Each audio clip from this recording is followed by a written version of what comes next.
गर्मी में गंवार और मॉडर्न बहू की सुहाग रात। सुषमा, तुम्हारी एक बात मुझे अभी तक समझ नहीं आई। अमन के लिए तो तुम शहर की पढ़ी लिखी मॉडर्न लड़की लेकर आई हो, लेकिन अनुराग के लिए तुम गांव की गंवार लड़की लेकर आई हो। ऐसा क्यों? हम पिछले साल गांव गए थे। वहाँ मेरी मुलाकात गोपी से हुई थी। बड़ी ही सीधी सादी और भोली भाली लड़की है, इसलिए मैंने सोचा कि मैं उसका रिश्ता अनुराग से तय कर देती हूँ। वो भले ही गांव की है, लेकिन गंवार थोड़ी ना है। सुषमा और शशि आपस में बात कर ही रहे होते हैं कि तभी उन्हें बारात के आने की आवाज आती है, जिसे सुन सुषमा आरती की थाली लिए सबसे पहले अपनी मॉडर्न नायरा का गृह प्रवेश करती है और फिर अपनी गांव की गंवार गोपी का। गोपी बहू, कैसा लगा तुम्हें तुम्हारा नया घर? माँ जी, ये घर नहीं है, ये तो हवा महल है। हवा महल। इससे कितनी ठंडी ठंडी हवा आ रही है। What rubbish! क्या तुम्हें ये घर हवा महल दिखाई दे रहा है? मम्मी जी, आप किस गंवार को इस घर की बहू बनाकर ले आई हैं? देखिए शहर की पढ़ी लिखी मैडम, हम भले ही गांव के रहने वाले हैं, लेकिन गंवार नहीं है। हमने भी पूरी 4वीं कक्षा तक की पढ़ाई की है। हाँ। अरे बस भी करो तुम दोनों, अभी ठीक से घर में आई भी नहीं और तुम दोनों का झगड़ा शुरू हो गया। इतना कहकर एक एक कर अपनी बहुओं को उनके कमरे में छोड़कर आती है। ओह गॉड, कितनी गर्मी है। अब मैं और इस हैवी लहंगे में नहीं रह सकती। इतना कहकर नायरा अपना हैवी ब्राइडल लहंगा चेंज कर नाइट शॉर्ट ड्रेस पहनती है और अपने बैग से वाइन की बोतल निकालकर ग्लासेस में सर्व करती है कि तभी कमरे में अमन आता है। आप आ गए। मैं कब से आपका ही वेट कर। हो नायरा, तुम कितनी ज्यादा अमेजिंग हो। तुम्हें पता है, मैं हमेशा से चाहता था कि मैं अपनी फर्स्ट नाइट को अपनी वाइफ के साथ वाइन पीकर एंजॉय करूं। लेकिन तुमने तो मेरे बोलने से पहले ही मेरी विश पूरी कर दी। सिर्फ यही नहीं, देखिए मैंने म्यूजिक का भी अच्छे से इंतजाम किया है। चलिए डांस करते करते वाइन पीते हैं और अपनी फर्स्ट नाइट अच्छे से एंजॉय करते हैं। जहां एक तरफ मॉडर्न बहू मॉडर्न तरीके से अपनी अपनी फर्स्ट नाइट एंजॉय करती है, वहीं दूसरी तरफ मोरी मैया, कितनी गर्मी है, गला सूख रहा है। कमरे में बैठी गोपी गर्मी और प्यास की वजह से परेशान हो रही थी कि तभी गोपी की नजर बेड के साइड पर रखे मिनी फ्रिज पर जाती है। ये क्या है? ये तो किसी डब्बे जैसा लग रहा है। गोपी जैसे ही मिनी फ्रिज को खोलती है तो उसके अंदर से आ रही ठंडी हवा और लाइट को देखकर डर जाती है। हाय रे दैया, ये क्या बवाल है। राम राम, लगता है कोई भूत है। बापू कहते थे जहाँ कहीं भी चुड़ैल भूत होता है वो जगह बहुत ठंडी होती है। बेचारी गंवार गोपी डर में कमरे के कोने में जाकर बैठ जाती है कि तभी वहां अनुराग आता है। अरे गोपी, इतना बड़ा कमरा है और तुम हो कि यहाँ कोने में बैठी हो। भूत भूत है उधर। क्या? भूत? कहाँ है भूत? वो तो रहा आपके पीछे। अनुराग जैसे पीछे मुड़कर देखता है तो उसे अपना मिनी फ्रिज खुला हुआ दिखता है, जिसे देख अनुराग को हंसी आ जाती है। अरे गोपी, वो कोई भूत नहीं है, बल्कि मिनी फ्रिज है। जैसे किचन में रखने के लिए बड़े फ्रिज होते हैं ना, वैसे ही रूम के लिए मिनी फ्रिज होते हैं।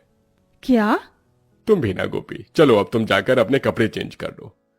अनुराग की बातें सुन गोपी जैसे ही बाथरूम के अंदर कपड़े चेंज करने के लिए जाती है।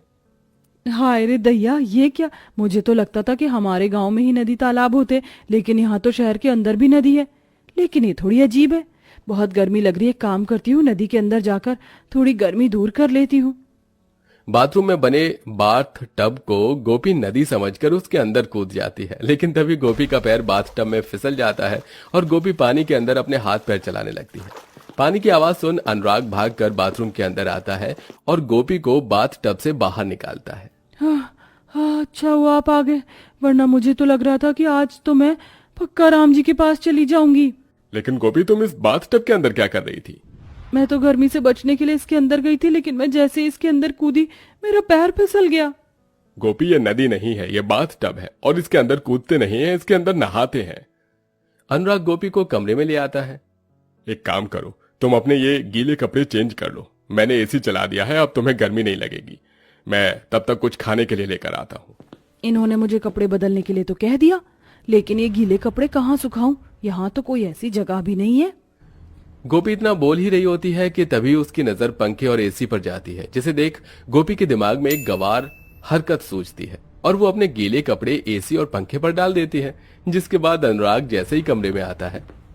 अरे भगवान, ये गोपी, क्या तुमने गीले कपड़े एसी और पंखे पर क्यों डाल दिए? इनके अंदर से ठंडी ठंडी हवा आ रही थी तो सोचा इन पर कपड़े डाल देती हूँ, थोड़ी देर में मेरे सारे कपड़े सूख जाएंगे। अरे गवार गोपी, तुम्हारी कपड़े सूखे न सूखे पर मेरा एसी और पंखा तो खराब हो गया है तुम्हारे गीले कपड़ों की वजह से। अब हम रात में सोएंगे कैसे? अनुराग को गर्मी लगना शुरू हो जाती है, जिसके चलते अनुराग गर्मी में ठीक से सो नहीं पाता। अरे मैं आपसे कह रही हूँ, आप इस खिड़की के पास आ जाइए और यहाँ सो जाइए। देखिए ये कितनी ठंडी ठंडी हवा आ रही है। मुंह बंद करो तुम अपना, वरना इस खिड़की से उठाकर तुम्हें बाहर कर दूंगा। ऐसी सुहागरात पूरी दुनिया में किसी की नहीं बनी होगी जैसी मेरी बनी है। गर्मी की वजह से अनुराग रात भर नहीं सो पाता और ऐसे ही सुबह हो जाती है। ये क्या अनुराग, तेरी आंखें इतनी सूजी हुई क्यों लग रही हैं? नहीं माँ, बस वो शादी की थकान ठीक से नहीं उतरी है।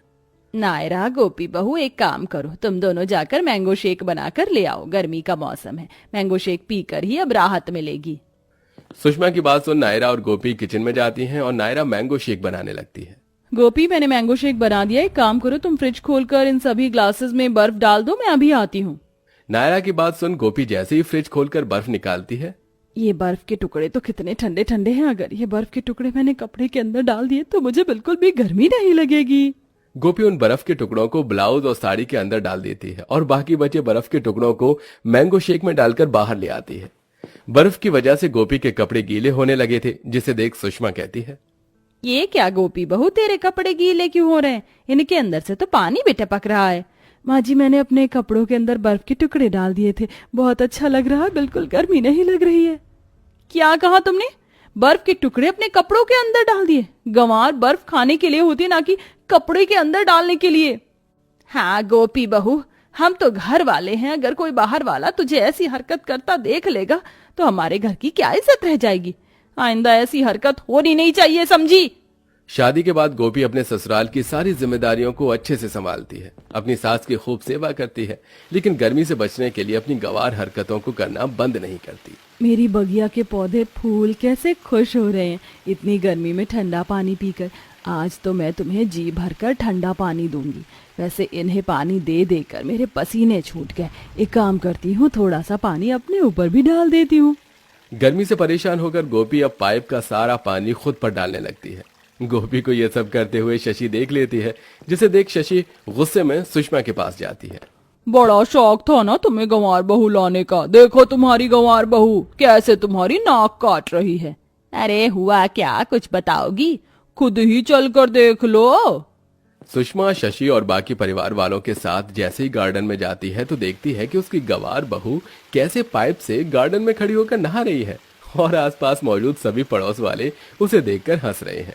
ये सब देख सुषमा को बहुत गुस्सा आता है और वो गोपी के पास जाकर उससे पाइप छीनकर जमीन पर फेंक देती है। मेरी ही गलती थी जो मैंने तो जैसी गंवार लड़की को अपनी बहू बनाया, ये सोचकर कि धीरे धीरे तू सब समझ जाएगी, लेकिन ये मेरी सबसे बड़ी गलती थी। मम्मी जी, अगर हमने अभी कुछ नहीं किया तो ये गंवार लड़की तो हम सबकी नाक कटवा देगी। अब ये इस घर में और नहीं रह सकती।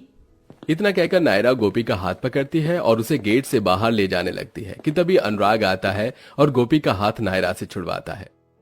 खबरदार, अगर मेरी गोपी को किसी ने हाथ भी लगाया तो। माँ, गोपी भले ही गंवार है, लेकिन आप ये मत भूलिए कि गोपी ने आपकी रात भर जाकर कितनी सेवा की, आपके पैर दबाए हैं, लेकिन आपको याद कैसे होगा?